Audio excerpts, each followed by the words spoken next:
गलती करते हैं हुकूमतें पूरी दुनिया की कि ऑपोजिट लीडर ऑपोजिशन के लीडर्स को जेल में भेज देती है, उन्हें सोचने का मौका मिलता है।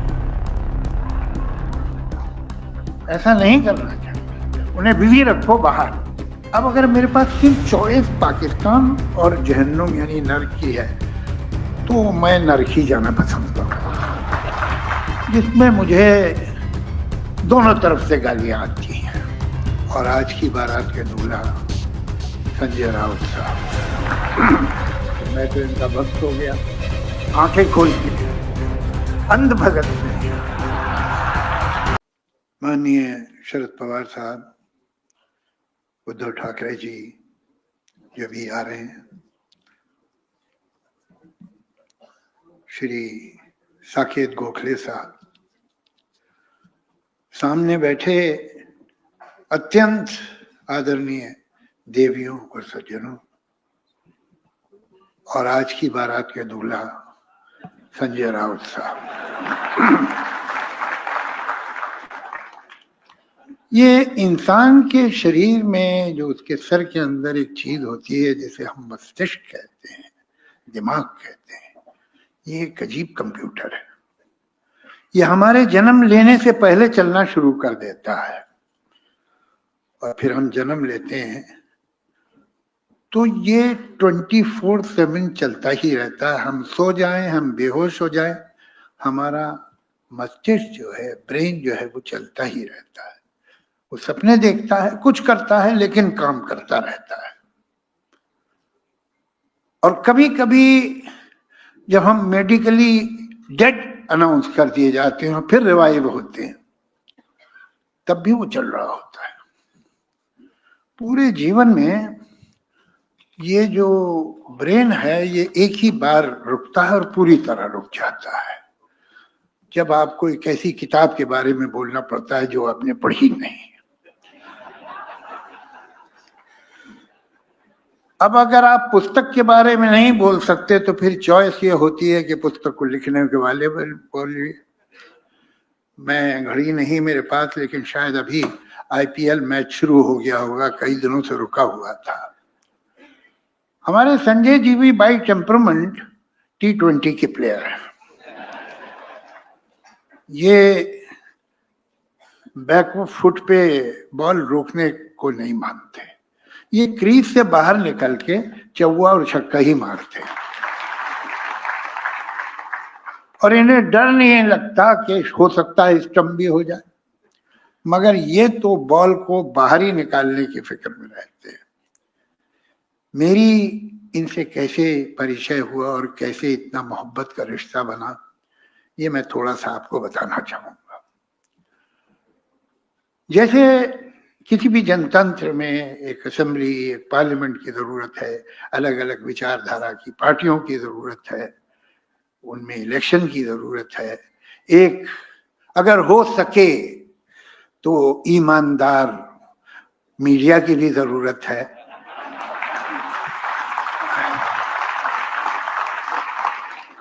उसी तरह ऐसे नागरिक भी होने चाहिए जो किसी पार्टी के ना हो।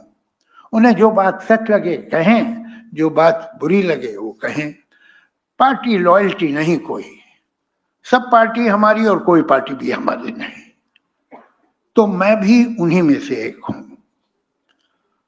तो नतीजा क्या होता है कि अगर आप एक तरफ से बात कर रहे हैं तो एक ही लोगों को नाखुश करेंगे, लेकिन अगर हर तरफ से बात कर रहे हैं तो बहुत ज्यादा लोगों को नाखुश करते हैं। मैं कभी आप मिलिएगा अलग तो मैं दिखाऊंगा अपना आपको ट्विटर, अपना व्हाट्सएप, जिसमें मुझे दोनों तरफ से गालियां आती हैं। ऐसा नहीं है, मैं बहुत थैंकलेस हूँगा, ये ना कहूँ कि बहुत से लोग अप्रिशिएट भी करते हैं, बहुत से लोग हिम्मत भी बढ़ाते हैं, तारीफ भी करते हैं, प्रशंसा भी करते हैं। लेकिन ये भी सच है कि मुझे इधर से भी जो एक्सट्रीमिस्ट गाली देता है और उधर का एक्सट्रीमिस्ट भी गाली देता है। यही सही है। अगर इनमें से एक ने गाली देना बंद कर दी तो मुझे परेशानी हो जाएगी कि मैं क्या गड़बड़ कर रहा हूं। तो ये कहते हैं कि तू तो काफिर है और जहन्नुम में जाएगा, वो कहते हैं जिहादी पाकिस्तान चला जा। अब अगर मेरे पास सिर्फ चॉइस पाकिस्तान और जहन्नुम यानी नरक की है तो मैं नरक ही जाना पसंद करूंगा, अगर यही बस चॉइस है। तो हुआ ये कि जब से मैं मुंबई, तो मैं आया था 19.5 साल का था। आज जो कुछ बना, जो कुछ मुझे मिला, जो कुछ जहां भी तो पहुंचा, ये सब मुंबई की महाराष्ट्र का कर्म है। वो तो मैं 7 जन्म भी नहीं उतार पाऊंगा। तो इतने, ये पहले तो हम दूसरे काम, और ये पीछे पिछले समझिए 30 वर्षों में कुछ होश आया कि भाई ये सब भी सोचो क्या हो रहा है देश में। तो ये सब बातें शुरू हुई तो हुआ ये कि पिछले 30 वर्षों में 4 बार मुझे पुलिस प्रोटेक्शन मिला, और मैंने मांगा नहीं कभी। मैं जब घर वापस आया किसी रिकॉर्डिंग से, शूटिंग से, तो देखा पुलिस बैठी हुई है। तुमने भाई क्यों? तो कहने नहीं, वो हमें कमिश्नर साहब ने कहा है कि आपको थ्रेट परसेप्शन है तो हम आपको बिठा रहे हैं। 4 बार में से 3 बार मुझे मुल्लाओं की वजह से मिला है, ये बिल्कुल रिकॉर्ड पे है। पहली बार जब एएन रॉय साहब थे यहाँ के चीफ ऑफ द पुलिस, उन्होंने दिया था, और तभी मेरी उनसे मुलाकात हुई। मैं तो जानता नहीं था, मैंने ऐसे तब तक कोई काम किए नहीं थे कि मुझे पुलिस से मिलना पड़े। और ये 3 बार के बाद एक बार ऐसा हुआ कि दूसरी तरफ से आ गया, और जो इल्जाम मुझ पे लगा था वो ठीक नहीं था। तो मैंने सोचा अब ये 20-25 लोगों को मैं कहाँ अलग अलग जवाब दूंगा, और मैं बताऊंगा कि मैंने क्या कहा था और क्यों कहा था। तो मैंने एक आर्टिकल लिखा, वो तो मैंने इंग्लिश में लिखा था, लेकिन मैंने सोचा कि इसे छपना कहाँ चाहिए, और मेरे ध्यान में आया एक अखबार। तो मैंने उसे मराठी में ट्रांसलेट करवाया, और मैंने फोन किया संजय जी को कि आपसे मैं मिलना चाहता हूँ। कहने आ जाइए। मैं इनके ऑफिस गया सामना में। मैंने कहा कि सर मैं एक आर्टिकल लेके आया हूं जो मैं चाहता हूं सामना में छपे, कहीं और छपे ना छपे।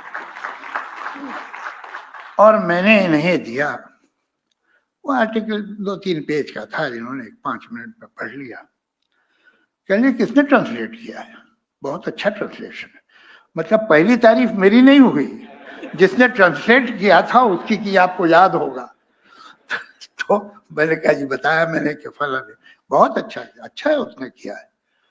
तो अभी तक मुझे नहीं मालूम था कि ये छापेंगे, कहेंगे हाँ छाप दूंगा कि नहीं। तो मैंने कहा सर फिर मैं तो चाहता हूँ कि सामना में आए, इसलिए कि जो मैंने कहा लिखा है दिल से लिखा और यही सच है।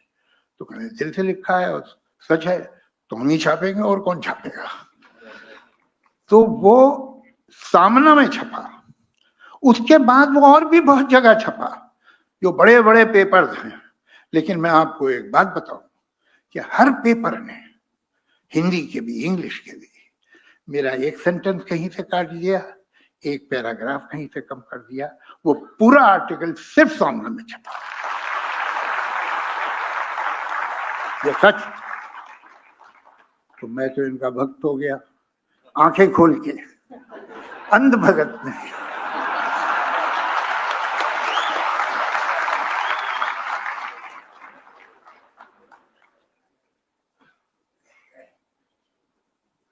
उस दिन ये फैसला हो गया था कि अगर ये कभी जेल गए, और फिर उन्होंने जेल के बारे में किताब लिखी और उसका विमोचन किया और मुझे बुलाया, तो मैं जाऊंगा। उसी दिन ये फैसला हो गया। क्या वजह क्या है? आप देखिए, अगर ये जेल का भी इतिहास बड़ा अजीब है। सारी दुनिया में न जाने कितनी बड़ी बड़ी किताबें जेल में लिखी गई हैं या जेल के बारे में लिखी गई। My experiments with truth, Mahatma Gandhi, discovery of India, Jawaharlal Nehru, gulag archipelago, Solzhenitsyn. Poetry भी बहुत जबरदस्त की गई है। एक वो है एडवर्ड किंग, उसने my poems in jail. Faiz Ahmad Faiz जो अनडिवाइडेड इंडिया का बहुत बड़ा पोएट था, वो उधर पाकिस्तान में रह गया, उसकी पूरी सजा भी मिली उसे, ज्यादातर जेल में रहा, नहीं तो देश निकाला मिला, बाहर रहा, बैरूत में, इंग्लैंड में, जहां भी। उसने जेल में बहुत बरस काटे और जेल पे बहुत कविताएं लिखी। मैं 2-3 लाइनें आपको सुनाता हूं कि कैसे उसने जेल की सुबह को डिस्क्राइब किया है।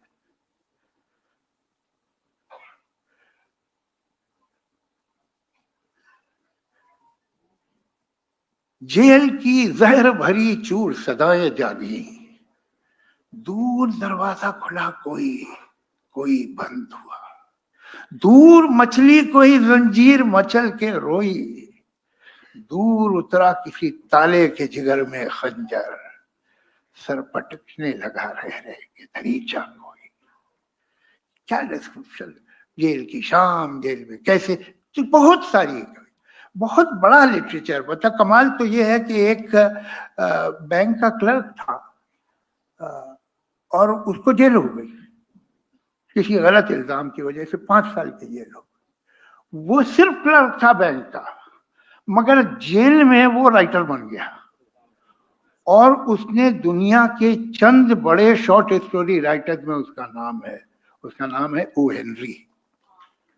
उसने अपनी जो शॉर्ट स्टोरीज हैं वो जेल में लिखना शुरू की और इतना बड़ा राइटर हो गया। क्या वजह है? ये जेल पॉलिटिकल लीडर्स के, राइटर्स के, पोएट्स की लाइफ में इतना इंपॉर्टेंट कैसे हो जाता है और उनका बहुत बड़ा कंट्रीब्यूशन ऐसा होता है। जब वो जेल में थे तो या वो किताब उन्होंने अपने जहन में बनाई थी, सोच में बनाई थी, या लिख ली थी। आजकल तो शायद लिखना मुश्किल होगा, इसलिए कि मुझे बता रहे थे संजय जी के अंदर तो पेन ले जाने नहीं देते हैं। पेन बहुत बड़ा हथियार है ना, ये सच कहते हैं, बहुत बड़ा हथियार है, इसमें कोई शक नहीं। इसका घाव जो है वो सदियों में भी नहीं भरता। तो इन्हें पेन नहीं ले जाने दिया गया था, तो फिर इन्होंने याद किया होगा, सोचा होगा और बाद में लिखा। ये बिल्कुल ऐसा है जैसे वो एक है कि हरिवंश राय बच्चन जी की एक लाइन है कि जीवन की आपाधापी में कब वक्त मिला ये सोच सकूं, जो किया कहा माना उसमें क्या बुरा भला। ये जीवन की आपाधापी आपको सोचने का मौका ही नहीं देती। जैसे कि हमारे जो चरिंदे हैं, वो जानवर जो चरते हैं, वो जब जाते हैं मेडोज में, घास के मैदानों में, तो जल्दी जल्दी जल्दी जल्दी जल्दी जल्दी चल लेते हैं जितना भी हो सके। लेकिन जब वापस अपने ठिये पे आते, अपनी जगह पे आते हैं रात को, तो फिर बैठ के वो जुगाली करते हैं। वो जो उन्होंने निगल लिया था जल्दी में, उसे वापस मुंह में लेके चबाते हैं और उसको पूरा मजा लेते हैं। शायद हम लोग भी जुगाली करते हैं।